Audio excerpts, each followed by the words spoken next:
Ever, never, forever and never ever. Guys, ये 4 शब्द पता नहीं कितने लोगों को परेशान करके रखे हैं। लोगों का अक्सर यही सवाल रहता है कि इन चारों का यूज कब, कहां और कैसे करें। दैट मीन्स किसी भी सेंटेंस में never, ever, forever and never ever का यूज कैसे करें। सो डोंट वरी, आज की यह क्लास आप सबके लिए बहुत ही खास होने वाली है, क्योंकि आज हम सीखने वाले हैं never, ever, forever and never ever के सारे यूज के बारे में। और आज यही 4 शब्द आपकी ताकत बनने वाले हैं। इस वीडियो को देखने के बाद ना तो आप इंग्लिश से डरेंगे, ना ही रुकेंगे और ना ही हार मानेंगे। सो अपनी सारी कंफ्यूजन को दूर करने के लिए वीडियो को एंड तक ध्यान से देखें। बिना टाइम वेस्ट चलिए क्लास को स्टार्ट करते हैं। आज का पहला वर्ड है एवर। एवर का हिंदी मीन्स होता है कभी या किसी समय, मतलब लाइफ में एक बार। इसके एग्जाम्पल्स पढ़ने से पहले सबसे पहले हम यह समझ लेते हैं कि इसका यूज कहाँ करेंगे। तो यहाँ पे नोट करिएगा कि किसी भी सेंटेंस में एवर हमेशा मेन वर्ब के पहले आता है। मतलब सेंटेंस में जहाँ पे भी मेन वर्ब आएगा उसके पहले हम किसको लिखेंगे? एवर को। और दूसरा पॉइंट नोट करिएगा कि एवर का सबसे ज्यादा यूज हम इंट्रोगेटिव, दैट मीन्स ऐसे सेंटेंस जिसमें हम किसी से सवाल पूछते हैं या तो सवाल करते हैं वहां पे करेंगे। मतलब नॉर्मली हम अफर्मेटिव और निगेटिव में करते हैं, लेकिन सबसे ज्यादा यूज हम किस में करते हैं? इंट्रोगेटिव सेंटेंस में। ओके, अब चलिए कुछ एग्जाम्पल्स की प्रैक्टिस करते हैं। जैसे पहला सेंटेंस है, क्या तुमने कभी उसे देखा है? क्या तुमने कभी उसे देखा है? सेंटेंस को ध्यान से देखिए। यह सेंटेंस कौन से टेंस का है? प्रेजेंट परफेक्ट का। और प्रेजेंट परफेक्ट की हेल्पिंग वर्ब होती है हैज एंड हैव, और उसी के साथ वर्ब की थर्ड फॉर्म। तो अगर यहाँ पे नॉर्मली सेंटेंस लिखा होता क्या तुमने उसे देखा है, तो हम उसका ट्रांसलेशन कैसे करते? Have you seen him, have you seen him. लेकिन दूसरे सेंटेंस में क्या ऐड है?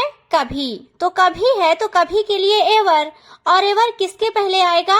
सीन के। तो सेंटेंस बनेगा have you ever seen him, have you ever seen him.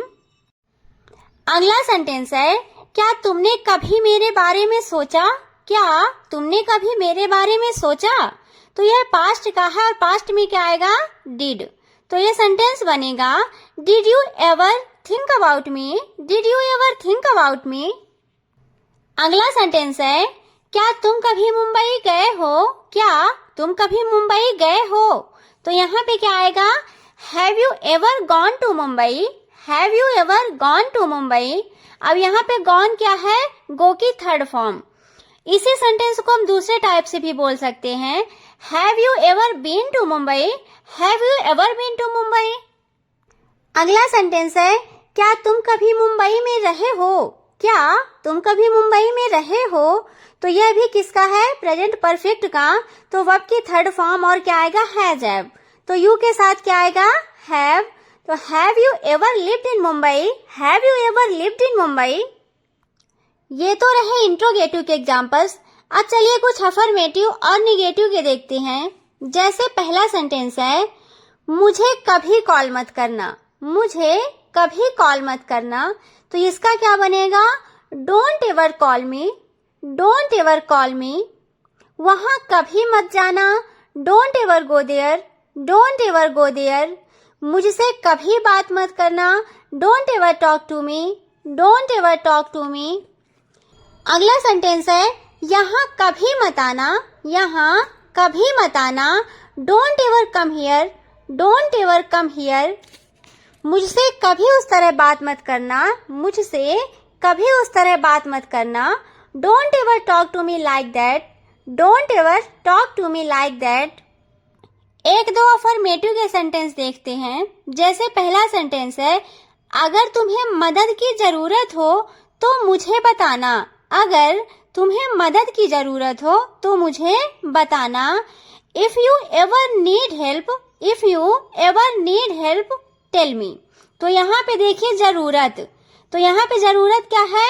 Need, और नीड के पहले क्या आ गया? एवर। इसी का दूसरा सेंटेंस है, यह अब तक का सबसे अच्छा फैसला है जो मैंने लिया है। यह अब तक का सबसे अच्छा फैसला है जो मैंने लिया है। This is the best decision I have ever made. This is the best decision I have ever made. अब दूसरा वर्ड है नेवर। एक्चुअल में नेवर नॉट प्लस एवर से मिलकर बना है। मतलब किसी भी सेंटेंस में नॉट के बाद एवर आए तो उसे हम रिप्लेस करके क्या लिख सकते हैं, नेवर। और इसका मीन्स होता है कभी नहीं। तो नेवर का मीन्स क्या हुआ, कभी नहीं। जैसे पहला सेंटेंस है, वहां कभी मत जाना, वहां कभी मत जाना। तो अगर यहाँ पे हम एवर का यूज करेंगे तो सेंटेंस बनेगा don't ever go there, don't ever go there. तो अब हम यहाँ पे डोंट एवर को रिप्लेस करके क्या लिख सकते हैं, नेवर।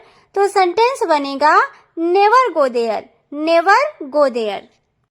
अगला सेंटेंस है मुझसे कभी बात मत करना, मुझसे कभी बात मत करना। तो एवर का यूज करेंगे तो don't ever talk to me, don't ever talk to me. और डोंट एवर को रिप्लेस करके क्या लिखेंगे, नेवर। तो never talk to me, never talk to me. इसी का अगला सेंटेंस है मैंने उसे कभी नहीं देखा है, मैंने उसे कभी नहीं देखा है। तो यह सेंटेंस प्रेजेंट परफेक्ट का है। तो इसकी हेल्पिंग वर्ब क्या होगी, हैज एंड हैव। तो आई के साथ क्या आएगा, हैव।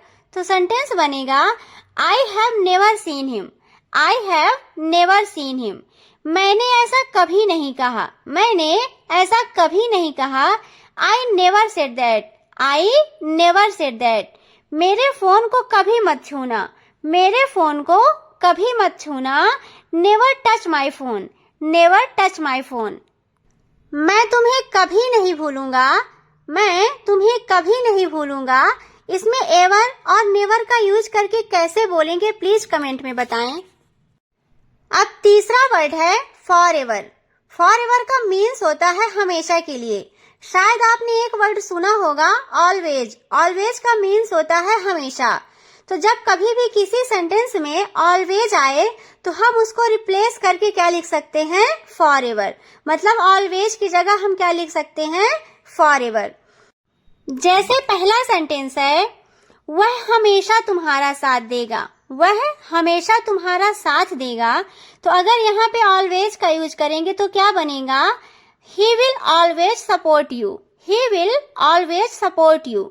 अब अगर इसी सेंटेंस में फॉर एवर का यूज करना है तो ऑलवेज को रिप्लेस करके हम क्या लिख सकते हैं, फॉर एवर।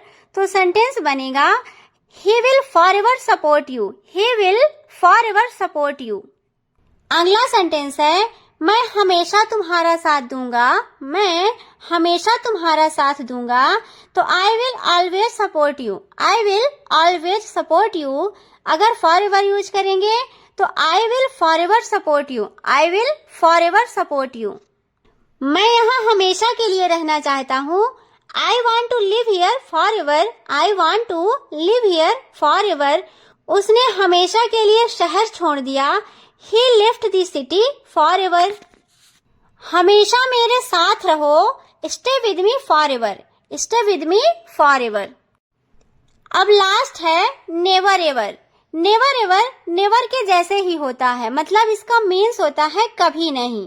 बस दोनों में डिफरेंस इतना होता है कि जब किसी सेंटेंस में हम नॉर्मली बोल देते हैं कभी नहीं तो वहां पे किसका यूज करते हैं, नेवर का।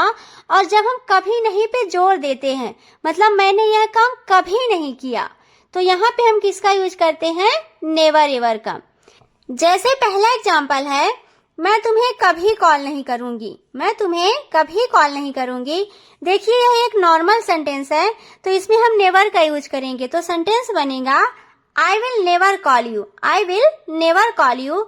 लेकिन अगर इसी सेंटेंस में जोर दिया जाए, मतलब मैं तुम्हें कभी भी कॉल नहीं करूंगी, मैं तुम्हें कभी कॉल नहीं करूंगी, तो यहाँ पे किसका यूज करेंगे, नेवर एवर का। तो सेंटेंस बनेगा I will never ever call you, I will never ever call you. दूसरा सेंटेंस है मैं तुम्हें कभी नहीं भूलूंगी। तो यहाँ पे हम बोल सकते हैं I will never forget you, I will never forget you. लेकिन अगर इसी को हम ऐसा बोलें मैं तुम्हें कभी नहीं भूलूंगी, मैं तुम्हें कभी नहीं भूलूंगी, मतलब मैं तुम्हें कभी भी भूल ही नहीं सकती। तो यहाँ पे किसका यूज करेंगे? नेवर एवर का। तो सेंटेंस बनेगा I will never ever forget you. I will never ever forget you. अगला सेंटेंस है मैं उससे दोबारा कभी भी नहीं मिलना चाहता। मैं उससे दोबारा कभी भी नहीं मिलना चाहता। I never ever want to meet him again. I never ever want to meet him again. मेरे फोन को कभी भी मत छूना। मेरे फोन को कभी भी मत छूना। Never ever touch my phone. Never ever touch my phone. तुम यहाँ कभी भी मत आना। तुम यहाँ कभी भी मत आना। इसे इंग्लिश में कैसे बोलेंगे प्लीज कमेंट में बताएं। So thanks for watching. Please like share and subscribe. Thank you.